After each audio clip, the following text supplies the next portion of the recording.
Hi friends, நம்ம இன்றைக்கி என்ன பார்க்க போகிறோன்னா ரோடு கடையில் செய்கிற பட்டாணி சுண்டல் எப்படி செய்யறதுன்னு பார்க்கலாம்.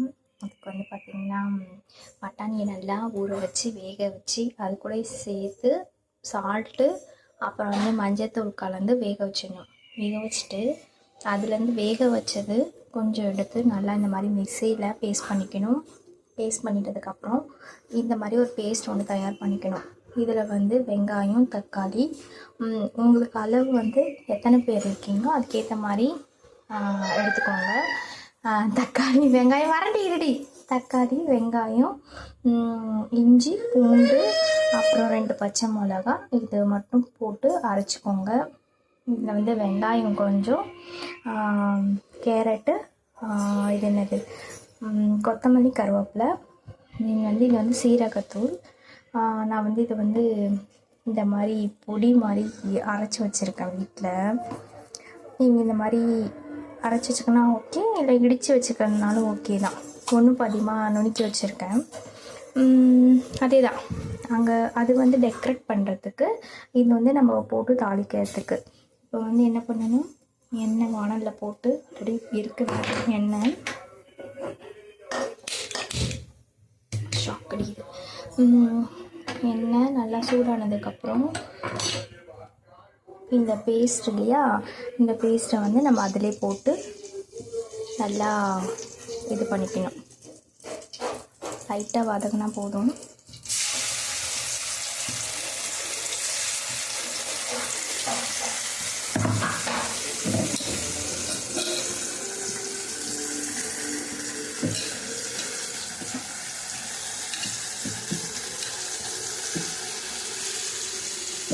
நம்ம எல்லாம் ஒன்றா சேர்த்து தான் அரைச்சிருக்கோம். இஞ்சி, பூண்டு, அப்புறம் வெங்காயம், தக்காளி, பச்சை மிளகாய் எல்லாம் ஒன்றா சேர்த்தாதுல அது ஸ்மெல்லு நம்ம போடும்போது நல்லாயிருக்கும்.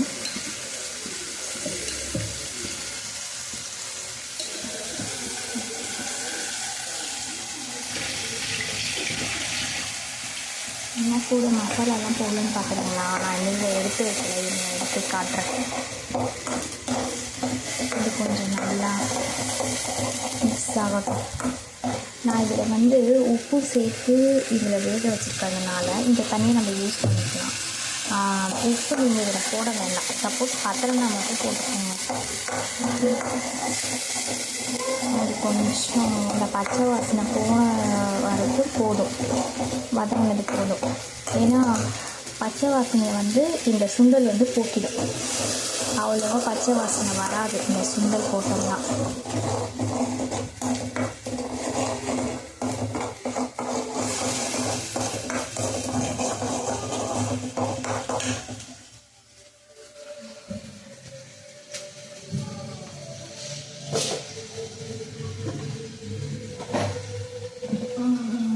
ஓகே, மசாலா இதில் வந்து என்னென்ன மசாலா போடணுன்னா, கொஞ்சம் தனி மிளகாய்ட்டு, ஏன்னா இது வந்து நான் இதிலே போட்டு அரைச்சிருக்கேன் இல்லையா, ஸோ வந்து இருக்கும் அதில் காரம். ஸோ நம்ம கொஞ்சோண்டு மட்டும் போட்டால் போதும். காரம் போட்டு ஒரு மிக்ஸ் பண்ணி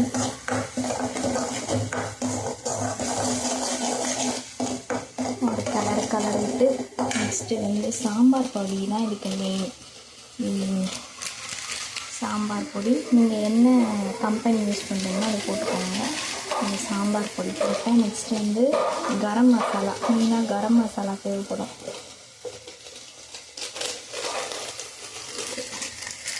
இது கரம் மசாலா போட்டு உடைக்கிற பாப்பா. இதை போட்டுட்டு கொஞ்சம் ஸ்டவ் கம்மி பண்ணிக்கலாம். கொஞ்சம் வந்து சீரக பொடி போட்டு இதெல்லாம் போட்டு கலர வேண்டியதான். மிக்ஸ் பண்ணுங்க. நல்லா மிக்ஸ் பண்ணிவிட்டு, என்னடா சாப்பிட்டீங்களா, போதுமா? மிக்ஸ் பண்ணிவிட்டு குட்டி வந்து போகிறாங்க. அதுக்கப்புறம் இதெல்லாம் போட்டுக்கலாம்.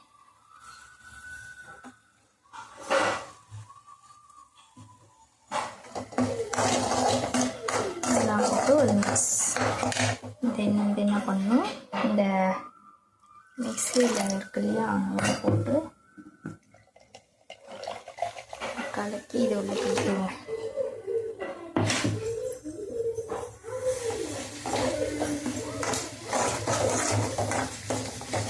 இந்த மாதிரி ஆகும். இதில் எண்ணெய்லாம் பிரியக்கூடாது. அப்புறம் இந்த சுண்டல் வேணாம், இது இதில் போட்டுடலாம். ஆக்சுவலி அதை வந்து தண்ணியில் மிக்ஸ் பண்ணி போடணும். இதை எதுக்காக போடணும்னா ஒரு மாதிரி கிரேவி மாதிரி வரணும் அப்படின்றதுக்காக தான். ஹாட் எடுக்கலாம்.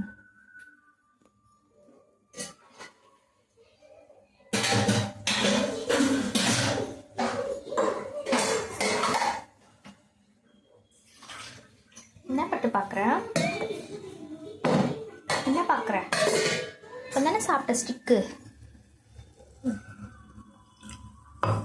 அதை வந்து தண்ணியில் அப்படி கலந்து வச்சுருக்கணும். வச்சுட்டேன். சுற்றி அப்படியே வச்சுட்டு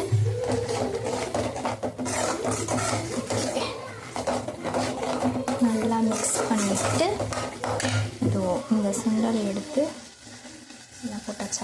இந்த சுண்டல் எடுத்து இதில் போட்டுருவேன்.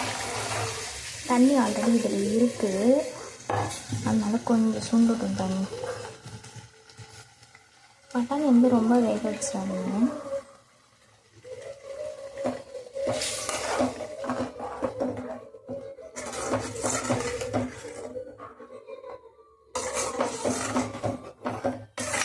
நல்லா வாசனையாக இருக்குது கலரும் போதே. இப்போ வந்து உப்பு மட்டும் டேஸ்ட் பார்த்துட்டு நம்ம வந்து ஃபுல்லாக டெக்கரேட் பண்ண வேண்டியதான். கொஞ்சம் சுண்டணும்.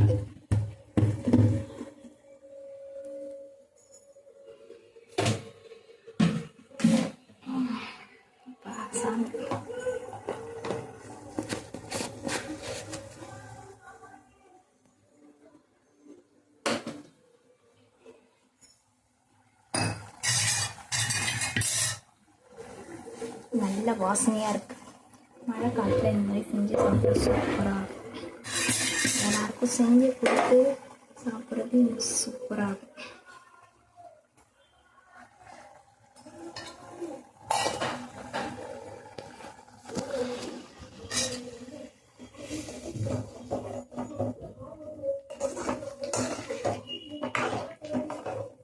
இதை பாருங்கள். இன்னொன்று என்னென்னா, நீங்கள் சப்பாத்தி செஞ்சீங்க சைடிஷ் வேணும்னா கூட இதை யூஸ் பண்ணிக்கலாம். சப்பாத்திக்கு பூரிக்கெலாம் நல்லாயிருக்கும். அதுவும் இந்த சோளா பூரிக்கெலாம் இது சூப்பராக இருக்கும். என்னடி விழுந்துட்டியா? விழுந்தியா? ஏந்திரி ஏந்திரி.